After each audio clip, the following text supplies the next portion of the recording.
আমি জীবন কাহিনী, আমি চাঁদে 6 বার গেছি। চাঁদ বোঝেন? আবার আকাশের চাঁদ বোঝেন না?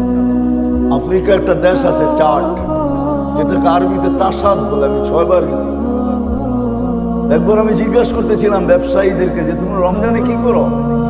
তো বলছে শোনো, নিত্য প্রয়োজনীয় বিক্রি যারা করে, প্রয়োজনীয় জিনিস যারা বিক্রি করে, ওরা ব্যতীত আমরা কেউ ব্যবসা করি না। কেন? তো রমজান তো আখেরাত কামানের মাস, দুনিয়া কামানের মাস না। আমরা তো 11 মাস কামাই, 1 মাস কামাই না। তো জিজ্ঞাসা করলাম নিত্য প্রয়োজনীয় জিনিসের দাম কিরকম হয়? তো আমাকে বলতেছে তোমাকে মুফতি বানাইলো কে? আমি কেন?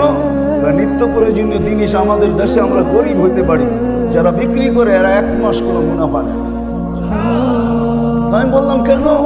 কেন তুমি হাদিসে পড়ো না মুআসার, সহানুভূতির মাস, আমরা গরিব, আল্লাহ ওয়াদা করছে যে সহানুভূতি দেখাবে রমজানে কর্মচারীর সাথে আর মানুষের সাথে, আমার বান্দাদের সাথে, তার জন্য জান্নাত লেখা দিবে। বলছে আমাদের কোন ব্যবসায়ী যেই দামে কিনা কস্টিং যতটুকু অতটুকু দাম নেয়, কোনো নিত্য প্রয়োজনীয় 1 পয়সা লাভ নেই। আমি বললাম যারা কিনে, তো বলতেছে একটা হাসির ব্যাপার আছে, রহস্যের ব্যাপার আছে। আমি বললাম সেটা কি? তো যারা কিনতে যায় ওরা দোকানদারকে বলে তুমি তো জান্নাত কামায় নিলা, আমাকে জান্নাত কামানোর সুযোগ দিবে না? তুমি যখন আমার সাথে সহানুভূতি দেখাইলা, তুমি 1 পয়সা লাভ নিলা না, তো আমি এই টাকাটা তোমাকে হাদিয়া দিয়ে সহানুভূতি দেখাইলাম, আমিও জান্নাত পেতে চাই। বলেন লাভ বেশি পায় না কম পায়? হায় আমার জাতি যদি বুঝতো, আমি যদি মিডিয়ার মাধ্যমে জাতির কানে এটা পৌঁছাইতে পারতাম, সবাই যদি রমজানে অভ্যস্ত হইতো এরকম, 1 মাস যদি আল্লাহকে দিয়া দিত, প্রস্তুতি হয়ে যেত। 1 মাস তো 70 মাস, বৎসর হয় 12 মাসে। তাও যদি না করত, শেষ 10 দিন যদি আমার পুরা জাতি লাইলাতুল কদরকে ধরার জন্য উৎপাইতা থাকতো, শেষ 10 দিনে লাইলাতুল কদর হবেই হবে, উৎপাইতা থাকতো, তাইলেও তো মারা যাওয়ার পরে আল্লাহকে বলতে পারতো, যদি জিজ্ঞাসা করে 80 বছরের বুড়াকে কতদিন ছিলি, 80 বছর, হিসাব রাখেন 1 রাতের দিয়া। আল্লাহ যদি জেলে 1 রাত্র, কেন 1 রাত্র তো 83 বছর 4 মাস ছিলাম। 80 থেকে 80 বাদ দেন, এটা কিছু নাই দিলেন, তারপরে তো 3 বছর 4 মাসের পাওনা আসি আপনার কাছে, ওইটা দেন, এটুক দিয়ে আমার চলবে, আর বেশি রাখবেন। সত্য এটাই যে আমরা বর্তমানে হয়তো জমিনে বিরাজমান। এটাও বলা যেতে পারে সারা দুনিয়াটা মানুষের বিচরণে মুখরিত।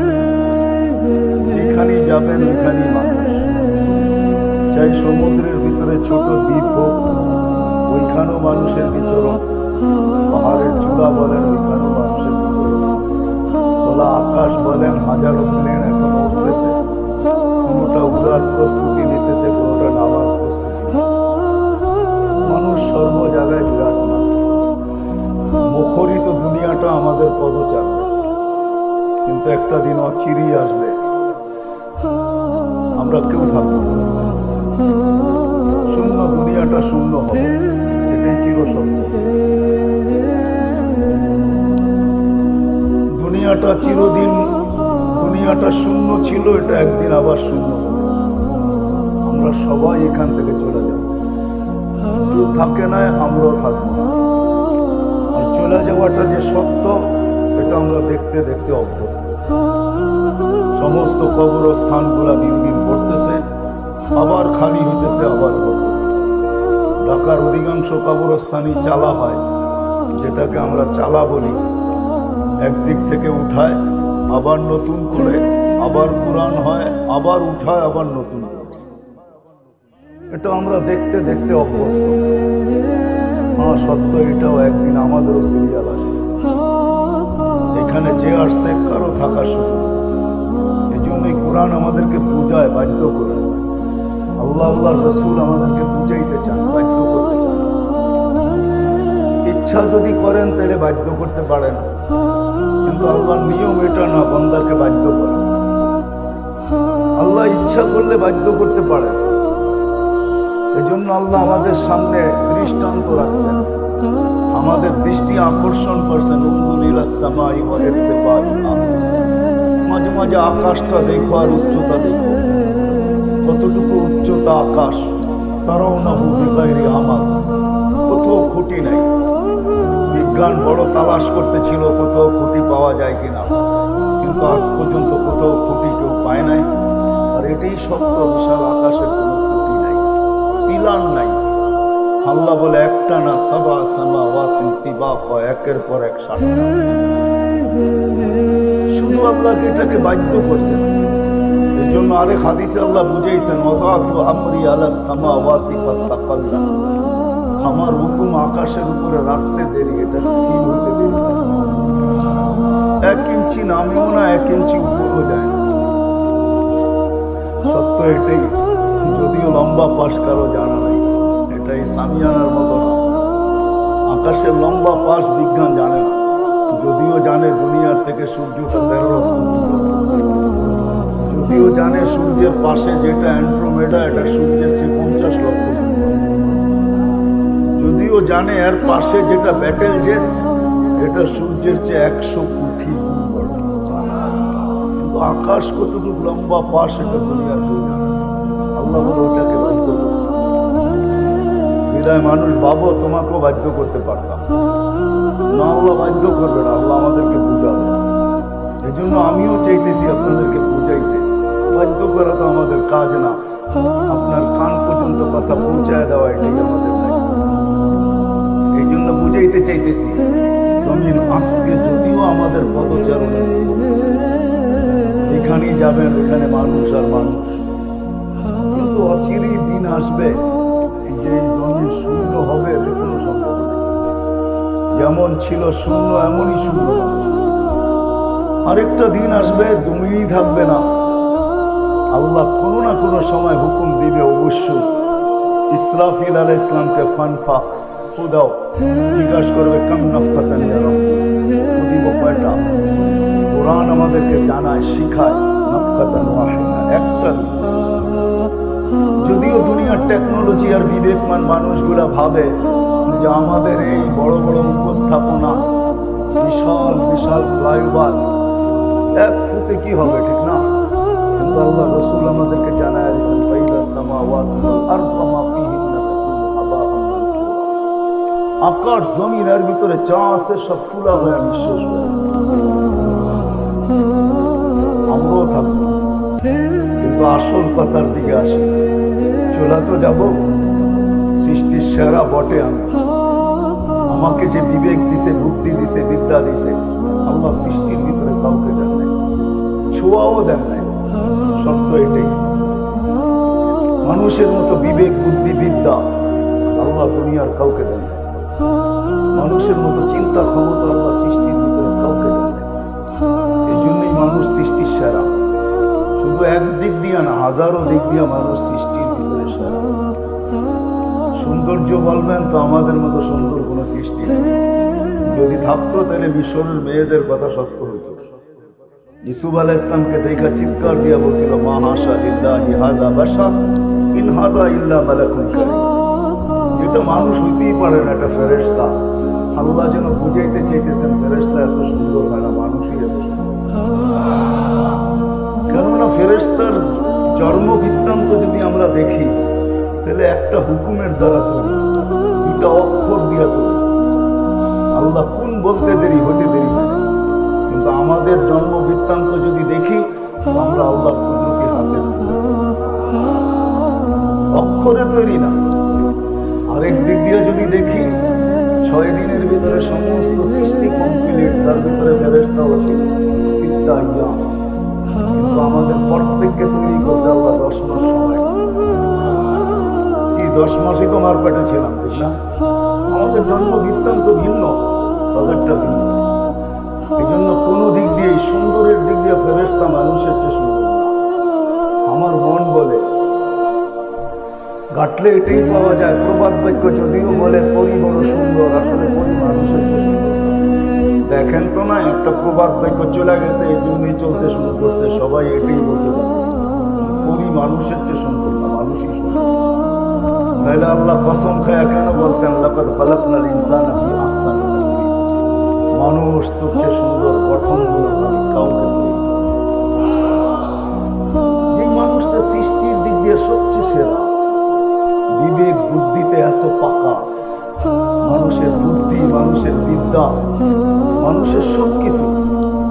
জমিন আর কত বড় ভান্ডার। আমরা জমিনকে বড় ভান্ডার বলি, ঠিক না? ভান্ডার বোঝেন? সমস্ত খনি জমিনের ভিতরে লুকানো, ঠিক না? কি বুঝাইতে পারতেছি? কেউ সোনা পাইছেন, কেউ গ্যাস পাইছেন, কেউ তেল পাইছেন, কেউ রূপা পাইছেন, কেউ হীরা পাইছেন। চলতেছে এটা নিয়ে ঝগড়া সারা দুনিয়া, ঠিক না? কিন্তু মানুষ যে কত বড় খনি এটা তো মানুষ জানে না। আল্লাহ নিজে বলতেছেন আমার রসুলের মাধ্যমে, আন্নাস মাআদিন কা মাআদিনিল যাহাব। মানুষ সোনার রূপার খনি কত দামি, তুই এর চেয়েও কোটি গুণ বেশি বড় ভান্ডার এবং দামি।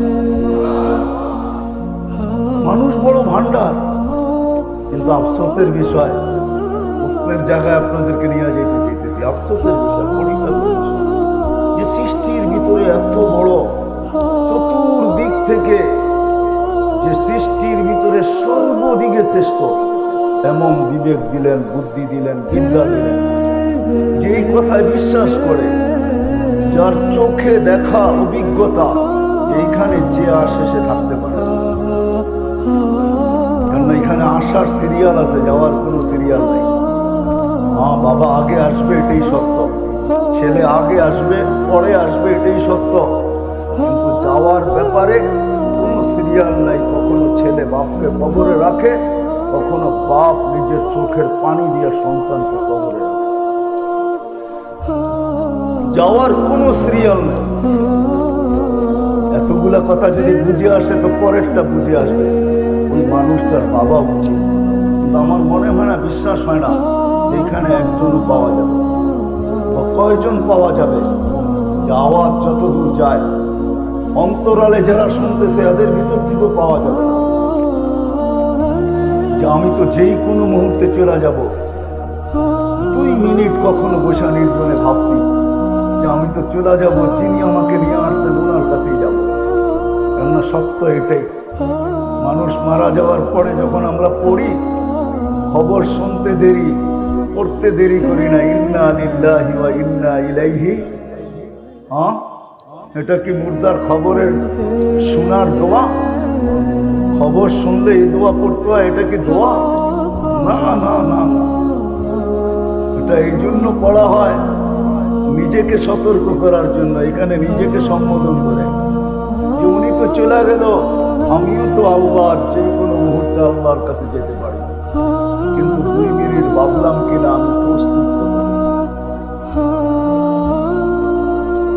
একজনও পাওয়া যাবে কিনা সন্দেহ যে 2 মিনিট আমি কখনো বসে ভাবছি যে আমি তো চলে যাব, যিনি আমাকে অস্তিত্ব দিলেন ওনার বিধান তো এটাই, যেখানে আসবে সে যাবে, চলে তো যেতে হবে ওনার কাছে। ইলাইনা তুরজাউ, ইন্না লিল্লাহি ওয়া ইন্না ইলাইহি রাজিউন।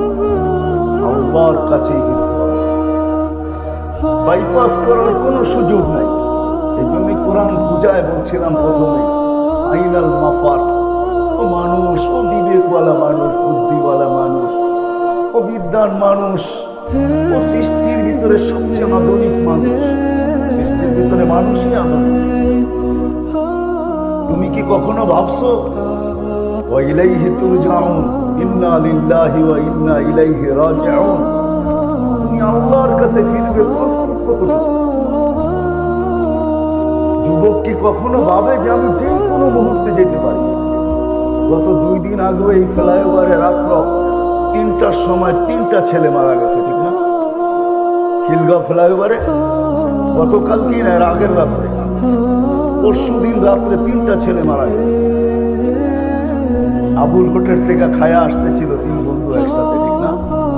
কি তার কি জানা ছিল যে মালাকুল মউত আমার জন্য ফ্লাইওভারে অপেক্ষা করতেছে? পায়ে হাত রেখে আমি ভাবাইতে চাইতেছি।